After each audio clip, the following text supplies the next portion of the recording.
আসসালামু আলাইকুম প্রিয় এইচএসসি 24 ব্যাচের শিক্ষার্থীরা, তোমরা সবাই কেমন আছো? আশা করি তোমরা অনেকেই ভালো আছো, আবার অনেকেই ভালো নেই। কারণ তোমাদের সবার একটা বিশেষ টেনশন হচ্ছে, সেটা হচ্ছে যে ভাই 30 জুন থেকে তো আমাদের পরীক্ষা শুরু হবে এইচএসসি 24-এর। সো এখন আমাদের প্রস্তুতি তো তেমন ভালো নয়।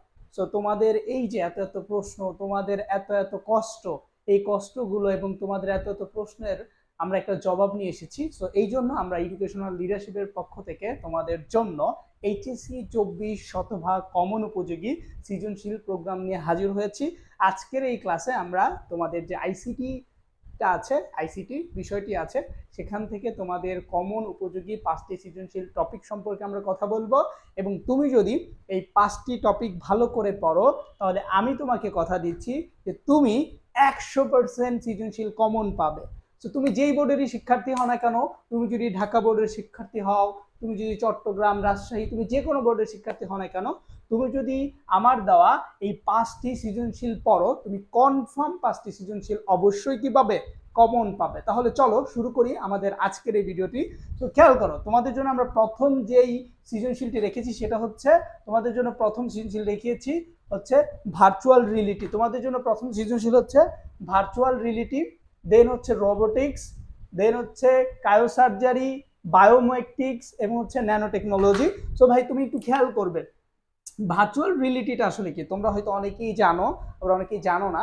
যারা জানো না তারা একটু খেয়াল করবে। ধরো একটা অবাস্তব বিষয় যেটা তোমার বাস্তব মনে হবে, অর্থাৎ একটা অবাস্তব বিষয়কে যখন তুমি বাস্তব মনে করবে তখন সেটা হচ্ছে ভার্চুয়াল রিয়েলিটি। যেমন কি, যেমন ধরো তুমি কোনো বাঘের সামনাসামনি কখনো যাও নাই, বাট তুমি কি করলা, এমন একটা পরিবেশে তুমি গেলা যেখানে তোমাকে কি করা হলো, একটা ইলেকট্রনিক যন্ত্রের মাধ্যমে তোমার মাথায় পরিয়ে দেওয়া হলো, হেলমেট এগুলো পরিয়ে দেওয়া হলো, দেন একটা বাঘের ছবি ছেড়ে দেওয়া হলো, মনে হবে যে তুমি মনে হয় বাঘের সামনে বসে আছো।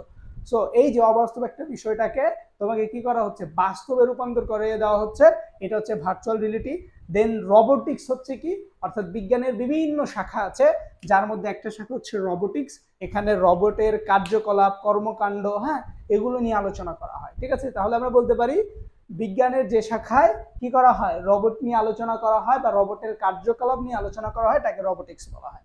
দেন কায়োসার্জারি কি, কায়োসার্জারি মানেই হচ্ছে একটা, যেহেতু সার্জারি কথাটা আছে, এটা একটা চিকিৎসা পদ্ধতি। তো এখান থেকে তুমি জানবা যে কত ডিগ্রি মাইনাস তাপমাত্রায় হচ্ছে এটা চিকিৎসা পদ্ধতি দেওয়া হয়, তারপরে এখানে কোনো রক্তপাত হয় না। ঠিক আছে, তো এই চিকিৎসা পদ্ধতি সম্পর্কে জানবা এবং কায়োসার্জারিতে কি ব্যবহার করা হয়। ঠিক আছে, দেন বায়োমেট্রিক কি, এই যে ভাই তোমার হাতের যে ফিঙ্গার আছে, তাই না, তোমার হাতের যে ছাপ আছে, তারপর তোমার চোখের একটা রেটিনার একটা কি আছে, ফিঙ্গার একটা প্রিন্ট আছে। সো এইভাবে। এবং ন্যানো টেকনোলজি হচ্ছে, ন্যানো মানে ছোট আর টেকনোলজি মানে হচ্ছে প্রযুক্তি। ন্যানো টেকনোলজি মানে ক্ষুদ্র ক্ষুদ্র প্রযুক্তি। সো এই ক্ষুদ্র ক্ষুদ্র প্রযুক্তিকে বলা হচ্ছে ন্যানো টেকনোলজি। সো তুমি যদি এই 24 সালের শিক্ষার্থী হয়ে থাকো, তাহলে আমার দেওয়া যে কয়েকটা টপিক আমি এখানে তোমাকে বললাম প্রথম অধ্যায় থেকে, এগুলো ভালো করে পড়ে ফেলবে, তাহলে এখান থেকে তোমার একটা সৃজনশীল তুমি শতভাগ কমন পাবে। এরপর আমি তোমাদের জন্য রেখেছি কি, একটু খেয়াল করবে তোমরা, এরপর তোমাদের জন্য আমি রেখেছি দ্বিতীয় অধ্যায় থেকে কিছু গুরুত্বপূর্ণ টপিক, সৃজনশীল নাম্বার 2, ডেটা ট্রান্সমিশন মেথড। তোমরা জানো যে ডেটা ট্রান্সমিশনের মেথড আছে, তো এগুলো পড়ে ফেলবে। দেন হচ্ছে ওয়াইফাই, ওয়াইফাইটা আসলে কি আর ওয়াই ম্যাক্সটা কি, তোমরা কিন্তু অনেকেই জানো যে ওয়াইফাইটা কি এবং ওয়াই ম্যাক্সটা কি, এটা কিন্তু তোমরা অনেকেই জানো। সো আমি যদি একটু বলে দিই, ওয়াইফাই হচ্ছে তারবিহীন একটা নেটওয়ার্ক ব্যবস্থা, এবং এইটার হচ্ছে দূরত্ব তেমন বেশি না, অল্প, কিন্তু এইটার দূরত্ব হচ্ছে 48 মাইল, মানে এটার দূরত্বটা বেশি। এটা হচ্ছে বিশাল বড় এরিয়া জুড়ে এটা হচ্ছে ব্যবহার করা হয় ওয়াইম্যাক্স, বাট ওয়াইফাইটা একটা নির্দিষ্ট এরিয়াতে ব্যবহার করা হয়। ঠিক আছে, আমরা এটাকে হচ্ছে লোকাল মানে ল্যানও বলতে পারি, আবার অনেকে আমরা প্যানও বলতে পারি, বাট ল্যানটা হচ্ছে উপযোগী। ঠিক আছে, দেন আমাদের হচ্ছে কি, এখানে নেটওয়ার্ক টপোলজি, তোমরা কিন্তু অনেক টপোলজি পড়েছো, তাই না? তো এই টপোলজির থেকে তোমার কিছু গুরুত্বপূর্ণ টপোলজি, যেমন বাস টপোলজি, ঠিক আছে, দেন মেশ টপোলজি, ঠিক আছে, তারপর হচ্ছে তোমার স্টার যে টপোলজিটা আছে, so star topology. So topology গুলো পড়ে ফেলবে, বাস টপোলজি, দেন হচ্ছে মেশ টপোলজি, দেন স্টার টপোলজি।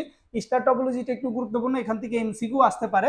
এখান থেকে তুমি বিশেষ করে যে ব্যাপারটা পড়বে সেটা হচ্ছে তোমার হাব আর হচ্ছে সুইচের যে ব্যাপারটা আছে সেটা পড়বা। যদি বলা হয় যে কোন টপোলজিতে হাব ব্যবহার করা হয়, বলবা যে স্টার টপোলজিতে।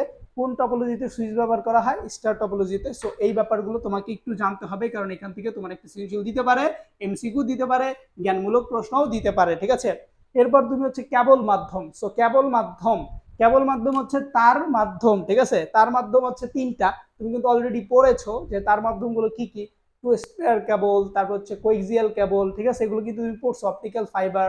সো এই তিনটে একটু ভালো করে পড়ে ফেলবে।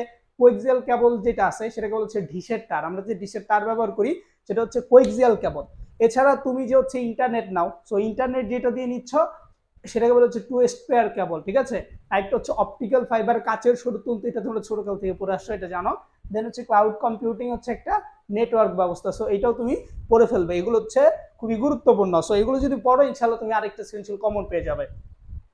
তারপর একটু খেয়াল করো, সৃজনশীল নাম্বার 3, অর্থাৎ তোমাদের আমরা তৃতীয় সৃজনশীল হিসেবে যেটা রেখেছি সেটা হচ্ছে সংখ্যা পদ্ধতির রূপান্তর। সো সংখ্যা পদ্ধতি বলতে কি বোঝায় এটা কিন্তু তোমরা জানো, যে সংখ্যা আর পদ্ধতি, অর্থাৎ সংখ্যা লেখার যে পদ্ধতি বা সংখ্যাকে যেভাবে লেখা হয়, প্রকাশ করা হয়, সো সেটাকে হচ্ছে সংখ্যা পদ্ধতি বলা হয়। আর সংখ্যা পদ্ধতি দুই প্রকার, তোমরা জানো যে একটা হচ্ছে পজিশনাল সংখ্যা পদ্ধতি, একটা হচ্ছে নন পজিশনাল সংখ্যা পদ্ধতি।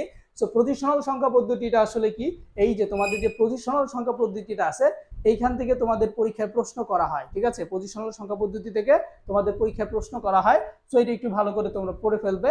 এখানে যে চারটা আছে, বিশেষ করে বাইনারি, তারপরে তোমাদের হচ্ছে অক্টাল, তারপর হচ্ছে হেক্সাডেসিমেল, ঠিক আছে। সো এবং তোমাদের হচ্ছে দশমিক সংখ্যা পদ্ধতি বা ডেসিমেল সংখ্যা পদ্ধতি। সো এই চারটা থেকে রূপান্তর করতে হবে। যেমন তোমাদের ধরো হচ্ছে বাইনারি দিয়ে দিল, বাইনারি দিয়ে বললো হচ্ছে তোমাকে হচ্ছে কি, তোমাকে অক্টালে করতে বললো, তাই না, অক্টালে রূপান্তর করতে বললো, ঠিক আছে। সো এরকম একটা দিয়ে দিবে, আরেকটা থেকে করতে হবে, এগুলো একটু ভালো করে পড়ে ফেলবে যাতে করে মিস না হয়, ঠিক আছে। দেন বাইনারি যোগ বিয়োগ পড়ে ফেলবে। দেন দুইয়ের পরিপূরক, ভাই মাস্ট আসবে তোমার পরীক্ষায়, এটা আসবেই। সো এটা কখনোই কোনোভাবেই তোমার এটা কি করা যাবে না, বাদ দেওয়া যাবে না, ঠিক আছে। সো যেহেতু এটা বাদ দেওয়া যাবে না, তাই তুমি একটু গুরুত্ব সহকারে এটা পড়ে ফেলবে, ঠিক আছে। আমি আশা করি যে তুমি যদি এটা গুরুত্ব সহকারে পড়ে ফেলো ইনশাল্লাহ অনেক ভালো করতে পারবে, ঠিক আছে। এরপর আমরা হচ্ছে দেখো ডিজিটাল ডিভাইস, অর্থাৎ তোমরা জানো যে তৃতীয় অধ্যায় দুইটা পার্ট, একটা হচ্ছে সংখ্যা পদ্ধতি, একটা হচ্ছে ডিজিটাল ডিভাইস। সো এখান থেকে তোমার দুইটা সৃজনশীল আসতে পারে, বাট আমি যে টপিকগুলো দিছি এখান থেকে ডিজিটাল ডিভাইস থেকে, সো তুমি এগুলো পড়ে ফেলবে ইনশাআল্লাহ, তুমি এখান থেকে শতভাগ একটা সৃজনশীল কমন পাবে। সো দুইটা আসলে তো আলহামদুলিল্লাহ আরো ভালো। তাহলে একটু খেয়াল করো, এখানে দেখো এনকোডার পড়বে, ডিকোডার পড়বে। এনকোডার ব্যাপারটা কি তোমরা কিন্তু জানো, যেটা হচ্ছে মানুষের ভাষাকে কম্পিউটারের ভাষায় রূপান্তর করে, সেটাকে বলা হচ্ছে এনকোডার।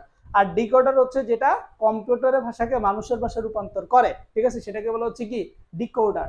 এইটাতে সবসময় ইনপুট সংখ্যা বেশি থাকে, এটাতে ইনপুট বেশি আর এটাতে হচ্ছে কি আউটপুট বেশি, ঠিক আছে। তাহলে ইনপুট সংখ্যা কোনটায় বেশি থাকে, এনকোডারে, আর হচ্ছে ডিকোডারে আউটপুট সংখ্যা বেশি থাকে। সো এটা খেয়াল করবে তোমরা। দেন সপ্তক সারণী তোমরা পড়ছো, দেন হচ্ছে ডি মর্গানের যে সূত্র আছে, সো এটা একটু ভালো করে পড়বে, এটা পরীক্ষা আসে, এটা গুরুত্বপূর্ণ, এটার প্রমাণটা পড়ে ফেলবে। দেন মৌলিক গেট, মৌলিক গেট কয়টি এটাও কিন্তু তোমরা জানো। দেন সার্বজনীন গেট কি, সার্বজনীন গেট দুইটি, একটা হচ্ছে তোমার নর গেট, ঠিক না, আরেকটা হচ্ছে ন্যান গেট। এই যে নর গেট এবং ন্যান গেট, এই দুইটা গেট সম্পর্কে ভালো করে পড়ে ফেলবে যাতে করে পরীক্ষায় প্রশ্ন আসলে তুমি দিতে পারো। দেন বিশেষ গেট তো জানো, এক্সঅর গেট, এক্সঅর গেট, সো এগুলো হচ্ছে বিশেষ গেট।